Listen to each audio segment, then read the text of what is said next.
All right, what is going on, everybody? It is time for another video where I try and tour a city using an antique guidebook that's almost 90 years old. This is Rhode Island, a guide to the smallest state, a 450-page book meant to teach you about Rhode Island and give you some instruction on how best to experience the state. About a year and a half ago, I followed one of this book's tours through Newport, Rhode Island, and ever since, people have been asking me to do another. And so today, we are gonna head over to Bristol, Rhode Island, and see what we can see. Real quick though, one thing that I neglected to mention in my first video on this book is the couple of pages preceding each tour that's kind of meant to give you some background on the city that you're about to walk through.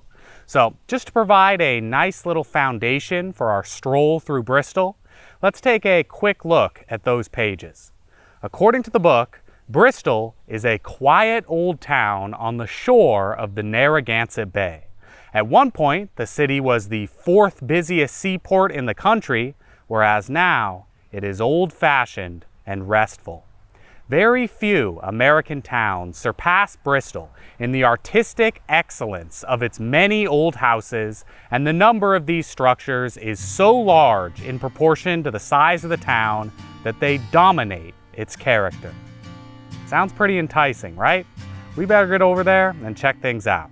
So without further ado, let's head down to Hope Street in Bristol, Rhode Island, and start our tour at stop number 1.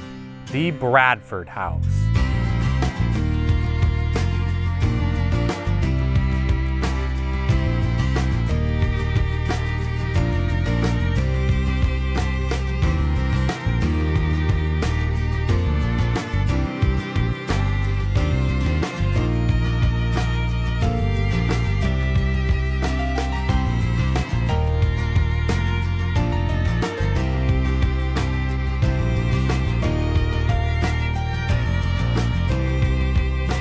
According to the book, this beautiful home was built for Deputy Governor William Bradford way back in 1792 to replace an original house that was burned down by the British during the Revolutionary War.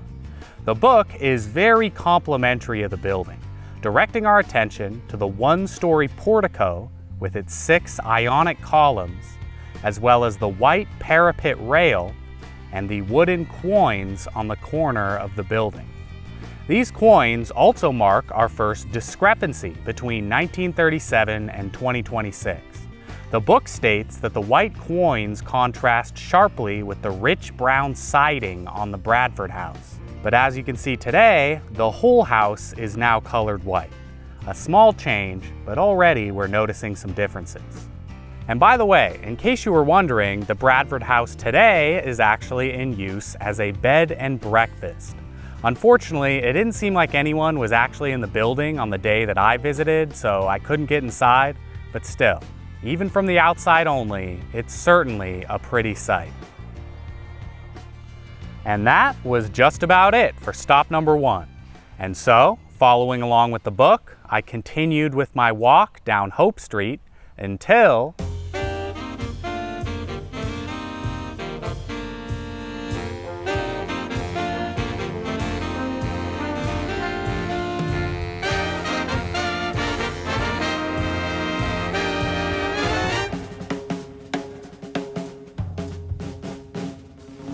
I arrived at Lynden Place, the second stop on our tour. And right away, I noticed something very exciting.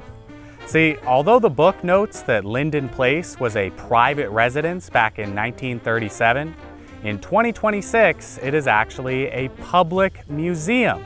And so this time, we can get a much more intimate look at the building.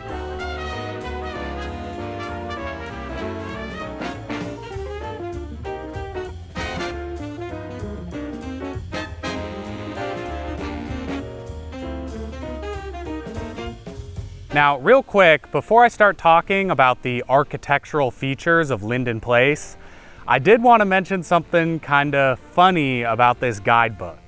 And that is the incredible willingness of the authors to criticize style choices that they disagree with. See, this is not some glowing tour of Bristol that's celebrating the incredible beauty of every single building in town. No, like quite often, we're gonna be encountering some negative commentary on the part of the book. And Lynden Place is our first example. Just listen to these quotes from the book. Lynden Place is one of the most pretentious white frame houses of the post-colonial period in Bristol. It was built in 1810 by George de Wolfe, but because of the many alterations and obvious attempts that have been made to modernize this great three-story structure, it has lost much of its dignity and charm. Its architectural detail is designed in the bold scale of the classic revival, along with the still later and somewhat questionable taste of the early Victorian period. Like, isn't that just awesome? Like, somewhat questionable taste of the early Victorian period? Like, I don't think I ever mentioned this in my first self-guided tour video, but this guidebook is actually part of a series that was published in the 1930s by the Federal Writers Project, which was a government program that was created as part of the New Deal. And so what we have here is effectively the federal government just randomly dumping on the home of a private citizen. Like, imagine being the person who owned Lynden Place back in 1937, and you're just looking out your window and watching this parade of tourists walking by your house with this bright red book in their hand, and they're holding it and they're reading and looking up at your home, and you just know that every single one of them is reading about the somewhat questionable taste of your house. Anyway, though, besides all that editorializing, the book also includes some more balanced descriptions of Lynden Place. They mention the massive Corinthian portico on the front of the house, as well as the spacious lawn stretching out towards the road,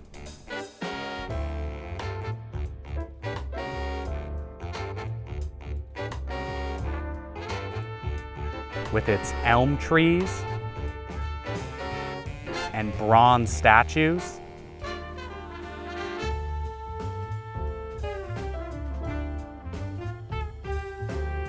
The book also points out the most curious feature of the house, a one-story octagonal wing attached to the right of the building. With its long pointed arch windows and elaborate cresting, the wing resembles a tiny chapel.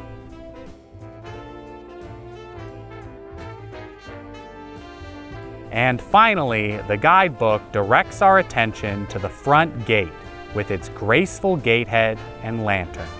Probably my favorite part of the house, personally.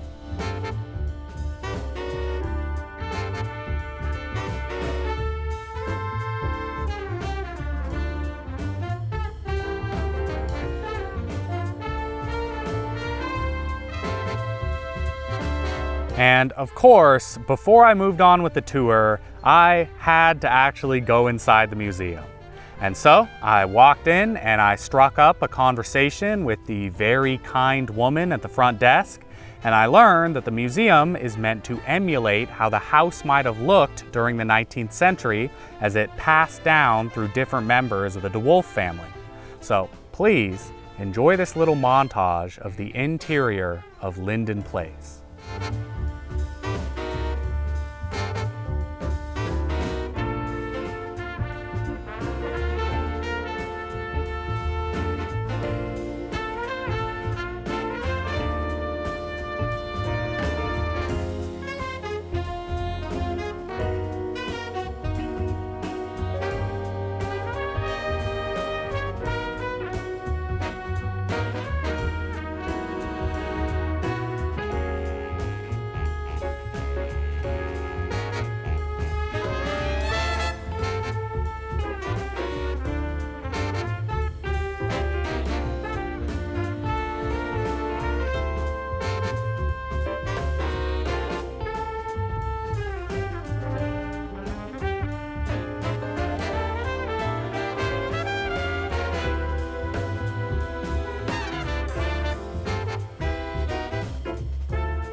Pretty cool, right?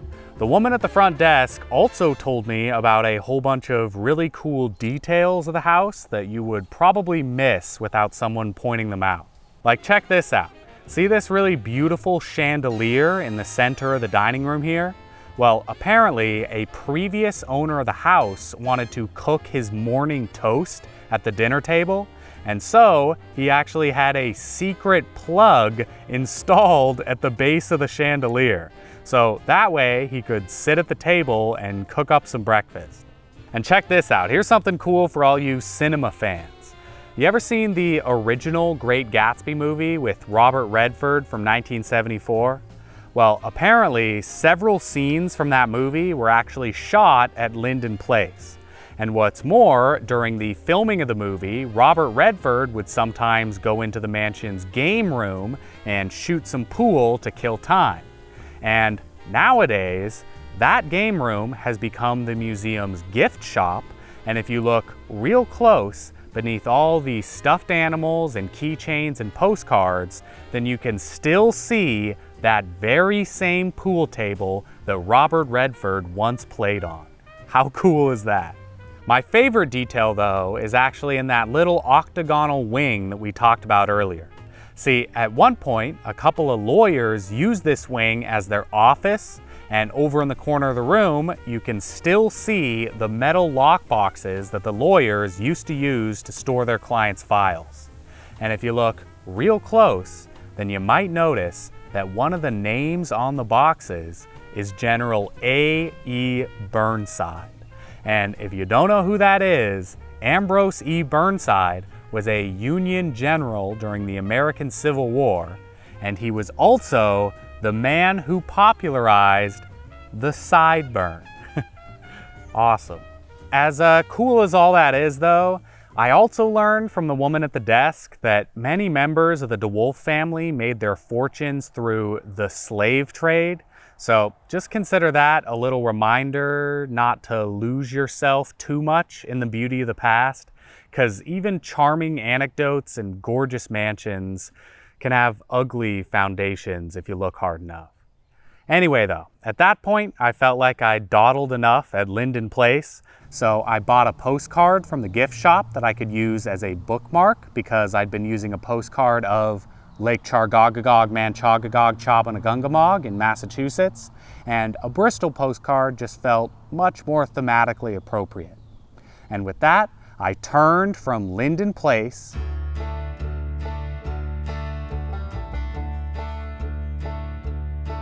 and I found Rogers Free Library sitting right across the street. This rough-faced brownstone building was built in 1877 by the widow of a banker. In contrast with Lynden Place, the guidebook really likes the look of this library. There is an air of solid dignity about the building, befitting its purpose, the character of its founder, and its neighborhood. Nowadays though, the library looks quite a bit different than it did back in 1937. Over here is the original library building, and right here is a new extension that was built back in 2008. Still rather nice to look at though. Next on the tour is Colt Memorial High School, which I only filmed for a few seconds because the building is actually still in use as an elementary school today. And then I came to the northeast corner of Hope and Bradford Street.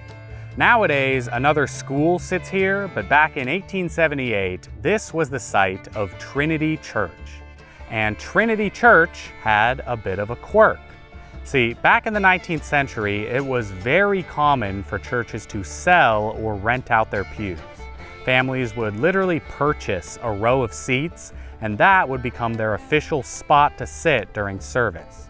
Here in Bristol though, a woman named Mrs. DeWolf apparently didn't approve of that system. When Mrs. DeWolf died back in 1874, she stipulated in her will that most of her estate should be spent on constructing a new Protestant Episcopal church on the condition that the church's pews should not be sold or rented for a longer time than 1 year. She wanted the church to be maintained as nearly as possible on the free seat system. This is the sort of historical anecdote that really makes no sense if you don't know the wider context. Like, just imagine someone today trying to tell you that their church rents out pews by the year as an act of charity. Anyway though, next we come to the Captain John Collins house, a fine example of Greek Revival architecture with its triangle-shaped pediment and 4 Ionic columns. And right across the street is the Collins house, built in 1785, a yellow brick structure in 1937 that nowadays sports more of a pale green color.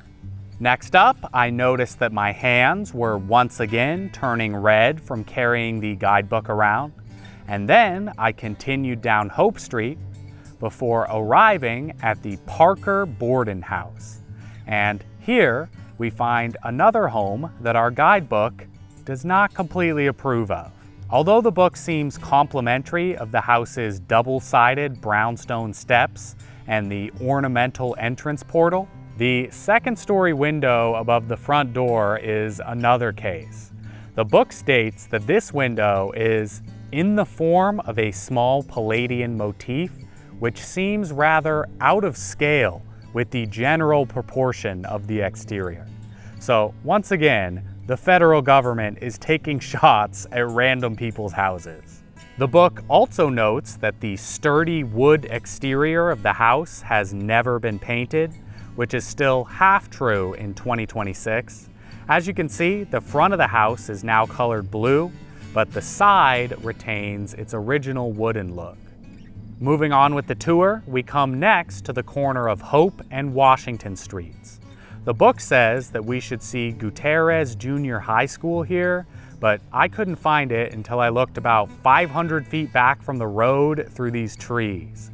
I'm not sure if the path of the road changed in the last 90 years or if the book just neglected to mention that the school was placed so far back, but either way, what a pretty building. Next up, we come to the Bosworth House, the oldest home in Bristol, built way back in 1651. And this house has a rather funny story attached to it. According to the book, one of the house's 19th century owners believed that several cannonballs shot from British ships during the Revolutionary War had pierced the walls of the house and lodged themselves in the floor between the first and second story of the house.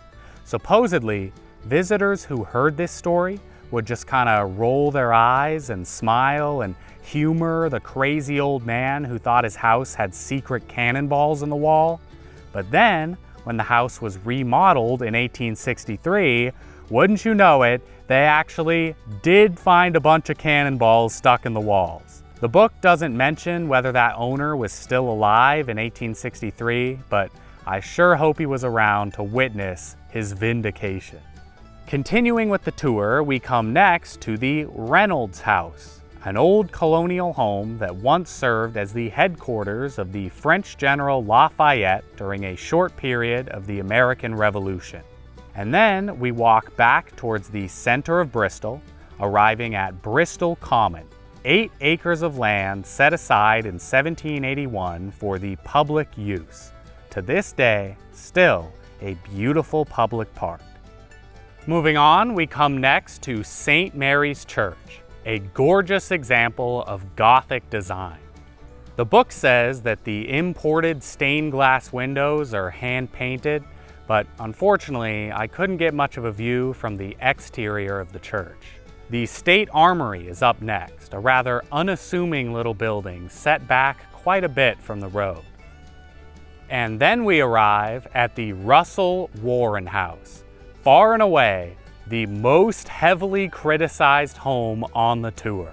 The book really does not like the look of this place. According to our guide, the design of the exterior is somewhat debased by the bizarre detail of its decoration. Among those bizarre details are curious angel posts around the entryway, raked corner coins that are a departure from the usual form, a 32-pane window above the doorway, and a pair of cement-coated chimneys on the roof. Kind of funny that as recently as 1937, all of these things might be considered bizarre details that debase the design of the house, when today you'd be hard-pressed to find anyone who sees them that way, with the exception of maybe those cement chimneys. Continuing with the tour, we next pass a couple of churches, the Gothic-inspired Congregational Church and the High Street Baptist Church, which once again provides a humorous anecdote. Back in 1801, Dr. Thomas Nelson came here to Bristol and then tried to move on to New York City. But during the journey, a great storm arose and wrecked his ship, killing almost everybody on board. Dr. Nelson survived the wreck though and took the storm as a warning, a sign that he was another Jonah who had attempted to flee from the Lord. Clearly, his destiny was here in Bristol, and any attempts to leave would be thwarted with disastrous consequences. And so, he stayed here and built this church. Kind of funny that we're looking at this building today because 200 years ago, a guy thought that he was being divinely contained to Bristol, Rhode Island of all places.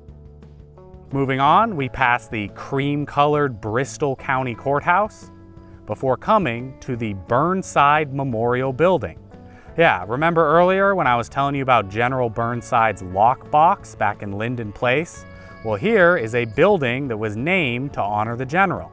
Although General Burnside was actually born in Liberty, Indiana, he commanded a Rhode Island regiment during the war, which is why this building here is named after him. Built in the 1880s, this granite structure houses town government offices and features a monument out front that's meant to honor Rhode Island soldiers and sailors. Moving on, the next stop on the tour is the Howe Churchill Diamond House, a beautiful home with a mouthful of a name. The book describes this house as a yellow clapboard structure, although today the siding is white. The most interesting features of the home are the 4 eagle statues perched on each corner of the roof. Apparently, back in the early 1800s, a man named Benjamin Churchill had these installed on the house as a reply to the challenge of a neighboring privateersman who had capped his dwelling with a pilot house. So just remember that next time your neighbor repaints his house or like plants a new tree or something, he is totally issuing a challenge to you. So put up some eagles, put up some eagles, fight back. Don't let him win. Returning to the tour, St. Michael's Church is next, and this time we actually get a decent glimpse of the stained glass decorating the building. And then we come to the Collins Aikman Company building, which is absolutely gigantic, as you can see. Back in 1937, this was still an active mill, whereas today it is mostly empty. Way back when, many textile products were produced here, including car upholstery and novelty yarn. And with that, finally, we come to the last stop on our tour, Bristol Harbor, our trip's sole encounter with the ocean. The book calls this a broad and panoramic view, but as you can see, it's not quite so open a sight today. And that is just about it for Bristol, Rhode Island. This tour was a little bit less eventful than the Newport one, I'd say, but I guess that's kind of the fun of doing this. You never know what you're gonna get. And also, you know, people keep asking me to make more of these, and now that I've done one, I kind of don't know why I haven't been doing them more often, to be honest, because this video was super fun to make, again, just like the last one was super fun to make. So as long as people like this video and it performs well, you're probably going to be seeing many more antique tours from me in the future. So thank you for watching. I hope to see you next time.